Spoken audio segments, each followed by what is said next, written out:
Hola, hola, muy buenas a todos. Estamos aquí en una entrevista más de Marca Entrevista. Hoy vamos a hablar de fútbol femenino y tenemos aquí a una invitada como es Celia Arderius, que ha sido tanto futbolista como periodista. Hola Celia, ¿qué tal? Muy buenas, bienvenida y muchísimas gracias por estar aquí. ¿Qué tal todo? Ya recién aterrizada de Huesca, ¿no? Hola, buenos días. Bueno, lo primero, muchas gracias por la invitación. Estoy deseando de pasar este ratito con vosotros. Y sí, acabo de llegar ayer por la noche de Huesca, de esa Copa de la Reina. Muy bien, la verdad, en mi opinión, más interesante de lo que se pensaba en un principio y bien, muy bien todo.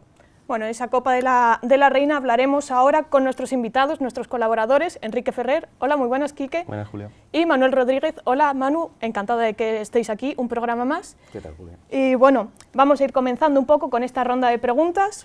Sí, yo precisamente por esa final de la Copa de la Reina del pasado sábado quería preguntarte, porque en el Alcoraz, allá en Huesca, se colgó el cartel de no hay billetes, y tú que llevas siguiendo el fútbol femenino durante muchos años, ¿cómo has vivido, has notado este interés, este aumento de interés del fútbol femenino? Hola, buenos días. Lo primero, pues bueno, la verdad que había bastante ambiente el sábado. El fútbol femenino yo creo que en los últimos años ha crecido mucho. No sé si estaba del todo lleno, la verdad el estadio no, pero bueno, creo que es un poco la asignatura pendiente que tiene la Liga F, bueno, la Liga Move ahora en los últimos años. Creo que poco a poco va habiendo más asistencia en los campos, pero creo que también hay que hacer un ejercicio en la hora de la retransmisión de los partidos, de que la gente también lo vea desde sus casas y desde abajo ir construyendo pues ese afán por el fútbol femenino, al igual que lo hay por el masculino. Y siguiendo un poco el hilo de lo que acabas de decir, ¿qué harías tú para que la gente, o cómo lo enfocarías para que la gente lo siguiera más desde sus casas?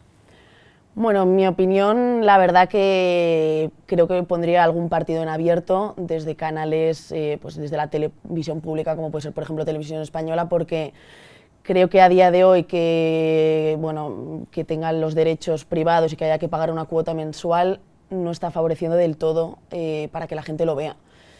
Y luego otra cosa que yo creo que puede ser interesante, que se ha planteado a lo largo del año, quizá es pues hacer como una jornada un poco unificada, o dejar una franja horaria para los partidos a lo largo del fin de semana. Por ejemplo, como lo hay en segunda, no sé si ahora sigue, pero bueno, en su día había como creo los sábados de 11 a 12, y entonces ya todo el mundo que quería ver segunda sabía que en esa franja horaria podía verlos. Pues a mí me parecería interesante hacer eso en el femenino. ¿Crees que también los títulos que ahora ha conseguido el Barça y la selección española han potenciado el fútbol femenino o han opacado otros equipos? Yo creo que ganar títulos, los balones de oro que han ganado, todo es positivo para el fútbol femenino porque visibiliza. Hay gente que no sabía quién era Alexia Putellas, no sabía quién era Aitana Bonmatí, y ahora lo sabe, y con eso también llegan pues las marcas, empiezan a salir en televisión, o sea que creo que todo eso ayuda. Sí que es cierto que, bueno, creo que puede haber tenido todo más repercusión y en el momento, pues por lo que pasó, por lo de Rubiales y por todo, no ha tenido pues el crecimiento que puede haber tenido, y es una pena porque es una mancha en una final y en un momento muy, pues yo qué sé, que tendría que haber brillado más el fútbol femenino. Claro, ¿crees que ha habido algún momento en el que la noticia ha dejado de ser lo deportivo y ha pasado a ser más el tema extradeportivo? Totalmente, y de hecho es una de las cosas que yo echaba de menos, porque al final, la final, o sea, en ningún sitio veías una crónica que solo hablase del partido, o no veías el resumen del partido, era solo Rubiales, y al final, o sea, es una sombra que no te da el protagonismo. O sea, es que creo que en esa final se podía haber visto muchas cosas, o sea, hay paradas, hubo goles, hubo jugadas, y no se habló de eso, solo Rubiales y por debajo la selección femenina. Totalmente, totalmente. Y eso precisamente a lo mejor es lo que comentas tú en tu cuenta de TikTok e Instagram, La Banqueta, que vio la luz hace unos meses. ¿Cómo surgió la idea? Pues mira, surge un poco a raíz de todo esto del Mundial y del tema de Rubiales, la verdad, porque yo estaba en mi casa, tenía muchos amigos que me escribían por privado, incluso llegué a hacer como videollamadas con mis amigos porque había mucha información y teníamos todas las ganas pues, de comentar un poco, y hablábamos y me preguntaban mucho porque mis amigos están acostumbrados a comentar o a ver fútbol masculino, pero tienen ese interés por el fútbol femenino y bueno, pues se piensan que, y lo agradezco, que soy una fuente fiable, y me preguntaban, ¿no? y me preguntaban, por ejemplo, pues eso, todo lo de Rubiales, el Mundial, oye, y más allá de lo de Rubiales, cuéntanos un poco cómo fue la final. Y entonces al final nació un poco por eso, porque creo que no hay noticias tantas del fútbol femenino. Al final fue lo de las 15, lo de Rubiales, y se queda un poco todo en la superficie, ¿no? Creo que hay que visibilizar más el fútbol femenino, y en mi caso el formato TikTok me pareció muy fácil porque son vídeos cortos, entonces creo que así puede llegar a la gente de una manera más sencilla. Totalmente. ¿Tú crees que ahora cada vez que sale una noticia de fútbol femenino, entonces solo ha cogido un lado que es como prensa amarillista? O sea, solo llama la atención si hay algún lío, por ejemplo, el caso de Mapi León, que tuvo un lío. O sea, ¿crees que no hay ningún espacio ni en la prensa normal, puede ser Marca, Nuestro Medio, la prensa común, no hay espacio para el fútbol femenino? Yo creo que sí que hay espacio, y creo que tampoco hay que meter a toda la prensa en el mismo saco. O sea, es decir, es verdad que he hecho un poco en falta. Hay gente que se ha especializado en fútbol femenino, y Marca, por ejemplo, sí que tiene periodistas que llevan mucho tiempo hablando de fútbol femenino y lo tratan con respeto y con profesionalidad como debe ser. Y luego veo un poco a los programas que siempre han estado en fútbol masculino, que de alguna manera se suman un poco al carro solo en el tema de las polémicas, ¿no? Entonces sí que he hecho un poco en falta, y por eso también vuelvo a la pregunta de antes, que yo también creé un poco mi propio canal, porque creo que hace falta más respeto y hablar y tratar a las jugadoras como profesionales que son, y eso es un pelín lo que he hecho en falta en los medios de comunicación. Durante años se ha visto que ha habido portadas con los nombres mal escritos, que se anuncian mal los fichajes, y eso no se puede caer en eso. O sea, hay un mínimo de... Tienes que dedicarle el tiempo que merece a la hora de escribir una noticia, tienes que revisarlo al igual que haces con el masculino, y huecos sí que hay, porque yo creo que hay una parte de la sociedad, y cada vez más, que sí que le interesa el fútbol femenino. Y además de esa desinformación, el fútbol femenino es objeto de muchas críticas y odio en redes sociales. ¿Tú cuando subes algo de contenido a tu cuenta, a La Banqueta, notas ese odio en tus publicaciones? Muchísimo. O sea, se nota que hay mucha gente que está como esperando que algo salga mal en el femenino para salir a ridiculizar lo que hace, ¿no? Me pasa mucho, por ejemplo, que se habla mucho de los fallos de las porteras en el fútbol femenino, pero cuando luego hay un portero de primera o de segunda que tiene el mismo fallo, no se les ataca de tal manera, ni se les ridiculiza, ni... No sé, son comentarios muy desagradables. Es verdad que al final me quedo con lo bueno y con la gente que lo apoya, porque no creo que haya que dar tampoco voz a esa gente que al final creo que no es gente que consuma día a día el fútbol femenino, sino que aprovechan estas polémicas para meterse. ¿Y notas más o menos que en tus seguidores en La Banqueta suelen ser más hombres, más mujeres? ¿No lo sabes exactamente? Pues mira, yo pensaba que iban a ser más mujeres, pero son más hombres. O sea, por eso digo que creo que es muy importante visibilizarlo y que hay espacio en los medios, porque los hombres que siempre han consumido fútbol masculino ahora se están interesando por el femenino. Entonces, yo cuando subo algún vídeo explicando algo, veo a muchos chicos, a muchos hombres interesados y me hacen preguntas y consumen más. En mi perfil hay más chicos que chicas que ven los vídeos. Y en el fútbol femenino normalmente se ve que la afición que va a los estadios suele ser mucha familia. ¿Crees que ese puede ser el potencial consumidor del fútbol femenino en un futuro? Esos niños que van. Eso. Totalmente, y de hecho es el trabajo que se está haciendo estos años y que creo que está muy bien, que es ir apostando por el fútbol base, porque al final siempre... Esto es un mensaje que se ha repetido mucho, pero es verdad, no había referentes de fútbol femenino antes. Entonces ahora, cuando ves a niñas y a niños yendo a los estadios con sus familias, es verdad que al principio puedes pensar, y bueno, y puede ser cierto, que es como lo típico de los padres van para que las niñas conozcan a sus referentes o para que vean fútbol femenino, porque no lo verán en su día a día. Y creo que ese es el público que puede ser muy chulo tener en los estadios. Es un público que respeta el deporte, que cree en él, y yo creo que está muy bien que vayan. Hablando también de tu faceta de exjugadora, llegaste a jugar con Anita Marcos, que ahora es profesional. ¿Cómo ha cambiado la vida de las jugadoras en los últimos años?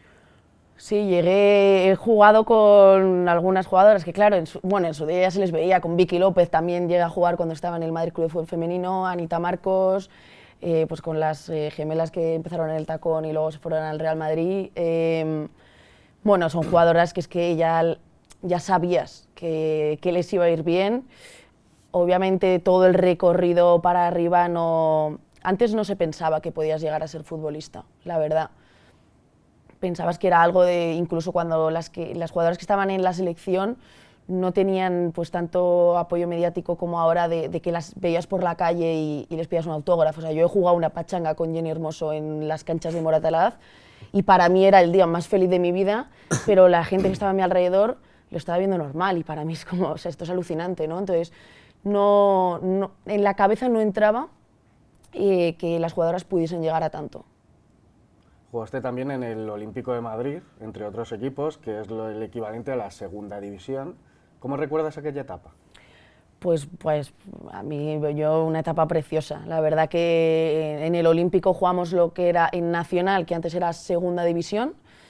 Luego hubo esa reestructuración de la federación que han ido haciendo pues 3 categorías más. Y yo mi etapa de futbolista la recuerdo increíble. O sea, para mí mi pasión es el fútbol. El fútbol me ha dado muchísimas cosas luego que me han servido tanto a nivel personal, en la parte de sacrificio, en la parte de confiar o de relacionarte con la gente, y luego pues en la parte profesional también, porque al final te hace también trabajar en equipo y bueno, como en mi caso mi trabajo también tiene que ver con el fútbol, pues lo recuerdo como genial.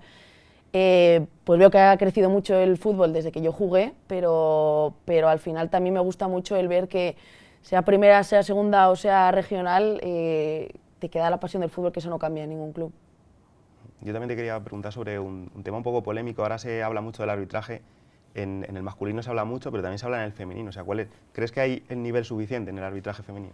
Yo creo que junto con la asistencia a los campos es otra de las cosas que se están revisando a día de hoy y que deberían cambiar, porque es verdad que en su día se hizo fue como una iniciativa de uno de los patrocinadores de la liga, como que se dio, en la bolsa de trabajo se metió a mujeres que querían potenciar que las árbitras fuesen mujeres, se potenció y entonces solo está arbitrando durante muchos años mujeres.